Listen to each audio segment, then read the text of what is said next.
Hi, my name is Ron Garcia. I'm a candidate for the Republican Party for the House of Representatives in Oregon for the district that includes Westland, Tualatin, Durham, King City, and River Grove, HD 37. I've been asked to answer a couple of questions on this video, so I'm going to get right to it. The first is, how will I make a difference in bringing the two parties together for a more effective working relationship? I think that's a great question. I mean, it assumes that there is a working relationship. And as we all just witnessed in the session that just ended in 2020, that just didn't exist. When a single party has at its only option to govern the single decision to walk out and go AWOL in order to prevent a quorum, it's an absolute sign that something is really wrong. Our system is broken.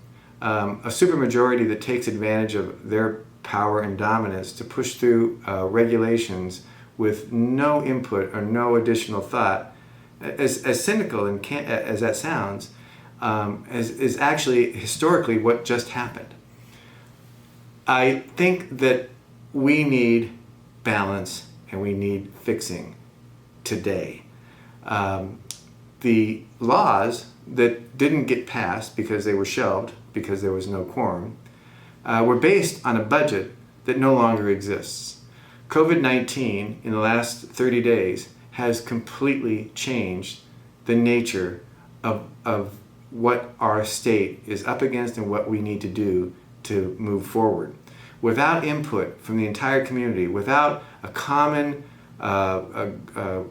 unified way of getting things done, without trying to set aside the partisanship and making sure that things that all the voices are heard, is an important piece. So how do I do it? I'm a realtor. I've been a realtor for over 30 years. In our industry, you both compete against and cooperate with one another on a daily basis. One person gets a listing that they beat out their competition. But then, as soon as they get it, they have to sell it. So they have to entice that same competition back to say, hey, this is a great property, bring your buyers in. When a buyer and a seller in a transaction to close on one particular property, they both have a different agenda. And both representatives are looking for the best interests of their clients, their fiduciary obligation.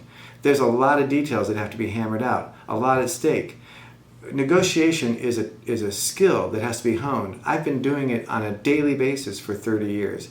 And as a professional, it's the best use that I can find for my skills would be to bring them into the state capitol.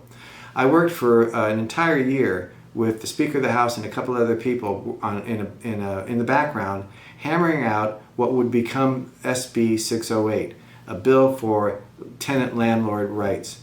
If you were a landlord when that bill came out, you were feeling that you just got slaughtered, that there was nothing in it for you, that this was a progressive move by a state that didn't understand it. But if you were a tenant advocate working for tenant rights, you thought, hey, you were just thrown out to dry. This bill didn't go as far as you wanted it to go. But I know one thing, working closely with people that I don't agree with and some people that I did agree with, or that we looked at things differently, we hammered out some solutions, and without my input, it would have ended up a lot different. I've testified in the state capitol in several times. I know how the legislation works. I know how legislatures work.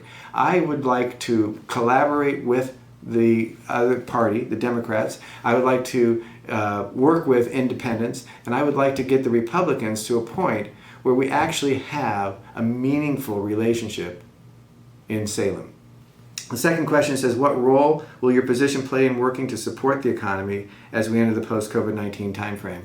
Again, I've been in real estate. In 2008, I had a successful real estate company and a successful mortgage company. And I watched in a fell swoop my entire economic world dissolve under my feet. I know what it's like to be in business and have the rules change where you no longer can conduct the business that you thought you had.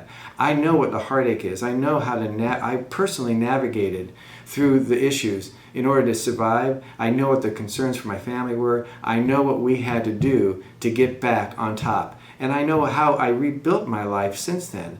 I identify with the thousands of people, both workers and employers, who are being affected financially by this terrible virus. I also know what it's like currently, as we all do. If you're a parent and you're watching your kid try and learn online instead of being at school, losing out on the social dynamics that a good education offers, losing out on all the athletics, all the music, all the different the community events, it's just devastating to see our young people being so affected, and to instill a sense of fear that we've never had to deal with in our lives. Working through the emotional, psychological, financial, and health crises of this particular pandemic is going to take a lot of skillful discussions and heart to heart. These problems are the same for everybody. It doesn't matter what your political persuasion is. And we have to come up with answers from the state.